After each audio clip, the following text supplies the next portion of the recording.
আপনার নগরবাড়ি নৌবন্দরকে বলা হয় দেশের অন্যতম অত্যাধুনিক মডেল নৌবন্দর, যেখানে মালামাল খালাসের জন্য আছে ৩৬০ মিটার কংক্রিটের jetty, dolphin jetty, terminal, warehouse, godown, buffer godown, open shed, open stage ও ২৪ ঘন্টা বিদ্যুৎ সহ দ্রুততম সময়ে পণ্য লোড আনলোডের সকল সুব্যবস্থা।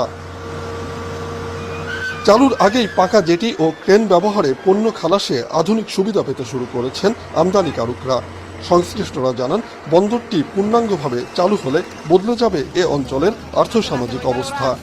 মালামাল লোড আনলোড আর কি সুবিধাবাদী সবকিছুর দিক ভালো হবে, কারণ এখানে কোনো কাদা নাই, বালু নাই, পানি নাই। কাজে মনে করেন আমাদের খুবই স্পিড। আগে মনে করেন এই আগের সে 30%, 30%, 40% মনে করেন মাল কাটে আমরা আগাইতে পারি। এখন ক্রেনের মাধ্যমে অত্যাধুনিক হয়েছে, খুব তাড়াতাড়ি লোড আনলোড হয়, এখানে কোনো যানজট থাকে না। তবে বন্দরের আধুনিক সুযোগ সুবিধা থাকলেও সেখানে ব্যবহারের জন্য নেই প্রয়োজনীয় সরঞ্জাম, ফলে প্রত্যাশিত সুবিধা পাচ্ছেন না আমদানিকারকরা। সুবিধা অনুযায়ী খরচ বেড়ে যাওয়ায় কমে গেছে জাহাজের সংখ্যা।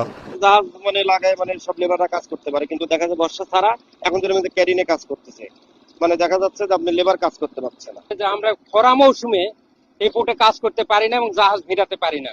এই পোর্টের হাই বেশি হয়ে গেছে। এখন আমার জেরিয়ার কারণে আমাদের খুব ভালো হয়েছে, মানে কারগুলি একদম বন্দরের নিকটেই বেরে।